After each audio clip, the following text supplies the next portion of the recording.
Who's hidden all the switches again? Of course, Lexus. This is the 8th generation of the ES, in which clean tech and elegance are manifested by hidden switches. Well, fortunately not everything is hidden. Let's see if the new Lexus Sedan is any good. 8 generations since 1989 means a new generation every 4.5 years. And they say the Chinese are quick when it comes to developing new models. Well, perhaps they are, because it took Toyota, and therefore Lexus, a good while to introduce a mainstream electric powertrain. Even if outside Scandinavia, nobody really cares anymore. Good news for everyone else is that the ES can also be had as a hybrid. I'm driving the electric version because this is what arrived first on the press fleet, but if EVs are not your thing, just imagine this is a hybrid and you don't have to worry about range or not particularly fast charging. Electric cars share a paradox. Their greatest advantage is supposedly zero emissions in the city. However, to get there from the suburbs without having to charge the car every day, they need a bigger traction battery, and this usually is located in the floor. This in turn forces the designers to inflate the car to maintain the proportions customers expect, because somehow no one was convinced by the quite interesting canoe design. So in order to keep the ES looking like a sedan, designers had to extend it by 16.5 centimeters, make it 5.5 centimeters wider and 11.5 centimeters higher. The wheelbase also increased by 8 centimeters, and that's the only plus. Because why would a car measuring 514 centimeters in length and 192 centimeters wide be driving into the city? The new ES is even larger than the BMW 5 Series, which, like Lexus, was designed with a variety of powertrains in mind. Try parking this in a standard supermarket space. Think you're so smart because you have a 360 camera? LOL. Keep on watching. For the first 5 generations, the Lexus ES looked like a Chinese knockoff of itself, but by the time Lexus started working on the 6th generation, it must have been already employing Gen X. And they must have decided that with the brand's current design, they could have just as well made hearses for its clientele, which would be dying of old age, and somehow it went from there. The latest incarnation of the ES retains Lexus hallmarks, such as the arrow-shaped daytime running lights and the spindle nose, although, due to the powertrain, the air intake is at the very bottom. From the side, the new ES looks like a coupe or at least a liftback, and I see some resemblance to the current generation Honda Civic. I like the black trim that visually shortens the doors. This design hides the 11.5 centimeters of extra height associated with the traction battery hidden in the floor. The rear is simple and clean, but if the lights are off and you don't see the tail lamps and the strip between them, it's hard to tell what car it is, as the Lexus text is inside the illuminated strip. I like the overall look of the ES, although I've heard people say it looks like a Chinese car, and why isn't there a proper Lexus badge in the rear? I won't argue, it's a matter of taste.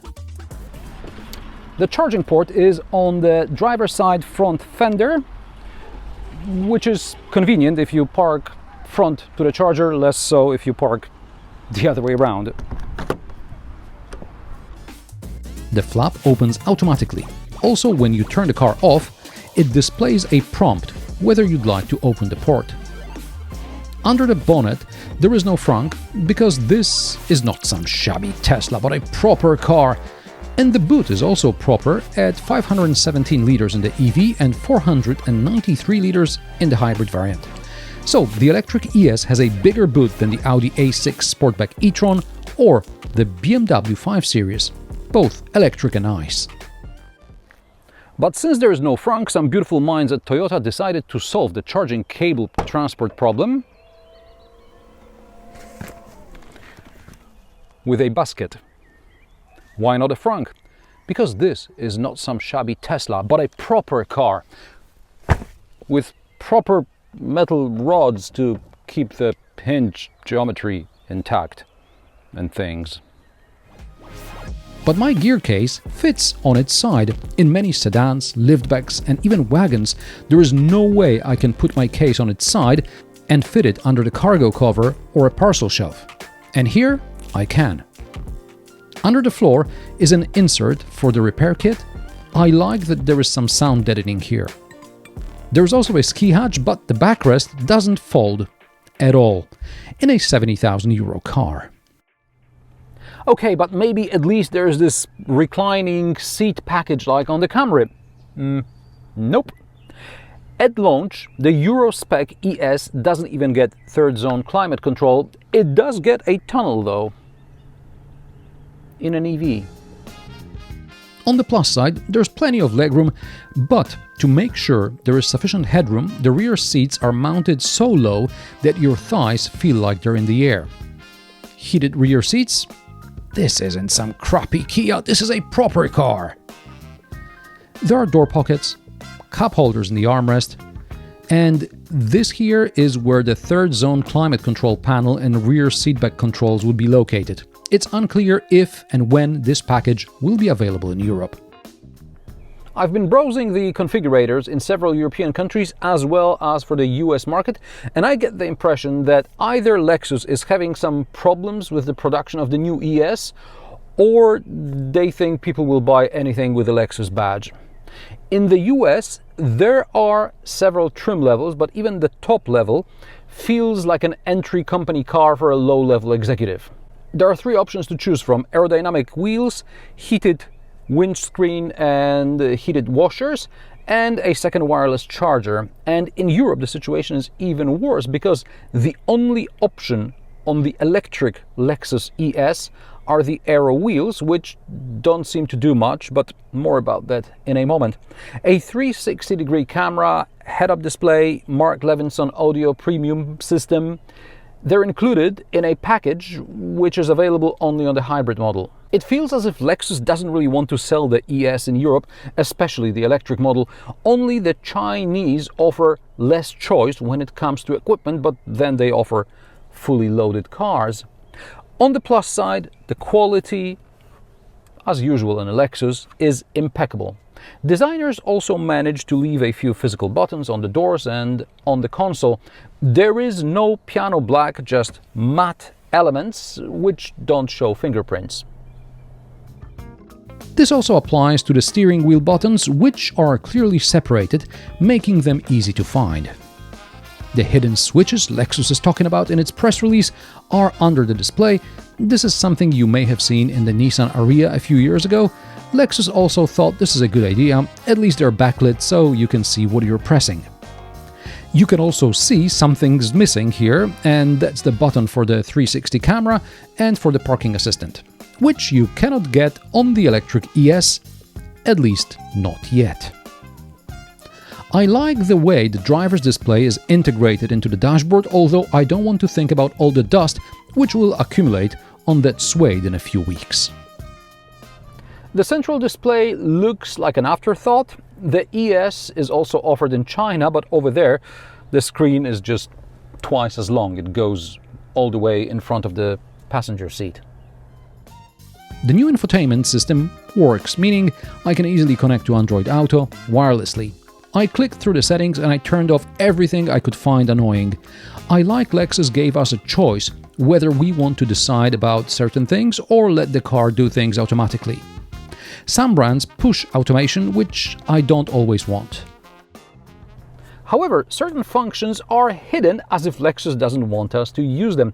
For example, drive modes are buried in the settings, in the drive performance settings, and then you have the drive mode. I mean, forget physical buttons, you have to click 3 times on the screen. Nobody's going to use this. And there is also the artificial sound control setting in here. More on that when we hit the road. The next issue is storage. The compartment under the armrest is fine-ish, however the glove box is tiny. By the way, it houses a hard-to-find valet mode button. It prevents valets from accessing the boot. Of course, you still need to lock the glove compartment with the key blade and keep the blade with you. This feature could have been programmed into the infotainment system. Speaking of programming things, I wish there was some feedback related to the door locks. I understand these are electronic door locks and therefore they're luxurious and quiet, but every day I had some passenger uncertain whether they can already open the door or not. So even if I learn it, others won't. And the emergency door release is another circle of hell. To open the door using the electric door release, you have to press the lever. However, in an emergency situation, you have to pull it twice. From the outside is even weirder. I found some sort of a lever, which I broke, then I read the manual and decided I don't want to break another one. I have no idea how this is supposed to work. We even tried disconnecting the 12-volt battery, and nope, it doesn't do anything. So, in an emergency situation, nobody's going to figure this out, they'll just proceed to breaking glass.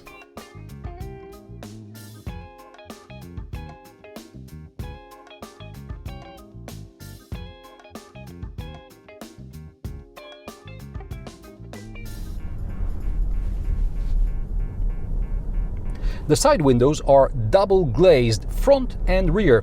Only the rear window isn't acoustically insulated, which is noticeable when you park with the rear facing a busy street. However, at speeds of up to 100-120 kilometers per hour, the ES is rather quiet. At higher speeds, you start hearing wind noise, which the combustion engine sound normally covers up. Speaking of engine sound, in sport and manual modes, you can activate artificial engine sound. Sport mode is self-explanatory, but what the fuck is a manual mode in an electric car, which of course doesn't have a gearbox? Well, in manual mode, you can simulate gears with paddles on the steering wheel, and this includes a fake limiter, which you'll bounce off until you shift up.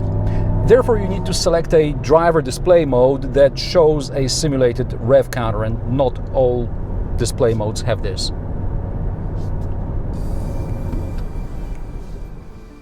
Under normal circumstances, the paddles control recuperation. There are 4 levels of recuperation, but there is no true one-pedal driving. Neither is regenerative braking particularly strong, nor will the car stop without applying the brakes.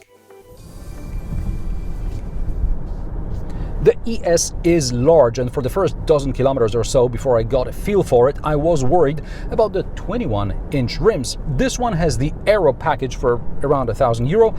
I asked Lexus if the aerodynamic wheel cap design adds anything beyond aesthetic appeal or lack thereof. The answer came back that probably it should help extend the range, but there is no homologation data to support this. They really don't give a shit.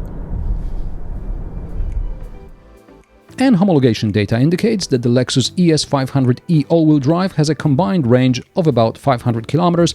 Realistically, I'd expect around 400, and that's in good weather. The traction battery has a net capacity of 71 kilowatt hours, and average consumption in my test was around 17 kilowatt hours. Although outside the city, when I wasn't exceeding 70 kilometers per hour, the car sometimes consumed only 13 kilowatt hours per 100 kilometers. So 500 kilometers is achievable, but you have to pace yourself. It's fine if you can quickly recharge and be on your way, but you can't, because the ES peaks at 150 kilowatts and charging from 10 to 80% takes about 30 minutes. Lexus claims that even at minus 10 degrees Celsius, charging still takes around 30 minutes, but I won't be able to test it today. AC charging up to 22 kilowatts is standard, and that's a plus.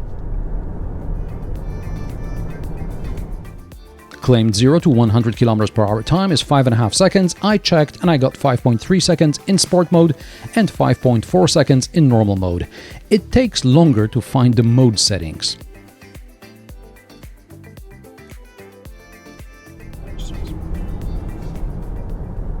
The Lexus ES handles very well. You don't feel it weighs over 2.2 tons. It grips the road confidently in corners and doesn't understeer like the RX or the NX. The steering is precise, however, given its size and segment, I wouldn't mind rear-wheel steering, at least as an option. And I'm not so much concerned with the car's agility at high speed as with maneuverability in the city and during parking. I can barely reverse the ES 90 degrees into my driveway. I park all sorts of cars here, and I know with rear-wheel steering I can easily park much bigger vehicles. Also, if I wanted a car that takes up an entire parking space, I'd buy an SUV, not a sedan. and the lack of a 360 camera in this segment is a deal breaker for me.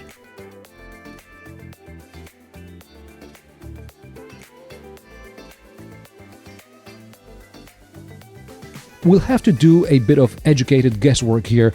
At the time of recording, the new Lexus ES seems to be available in a handful of European countries, so this time I'll just convert Polish prices into euro. The Lexus ES Hybrid starts at around 61,000 euro, and you'll need to add at least 3.5 grand for the package, which includes the head-up display, 360 camera and Mark Levinson premium audio system. The ES 350e starts at 66,000 euro, and this test car, with the optional aero pack, costs 70,000 euro. Let's imagine the electric ES doesn't exist and you're considering a hybrid. Now, you won't be getting much from Audi or BMW at that price, but at least if you want to spec a car to your liking, you could. Meanwhile, with the Lexus ES, what you see is what you get. And do you like what you see? Let me know in the comment section below. If you like my sarcastic, down-to-earth and possibly mildly amusing car reviews, join me every Friday at 3 p.m. Central European Time, and don't forget to subscribe and like this video as it helps me with the YouTube algorithm. Thanks for watching, and I will see you in the next one.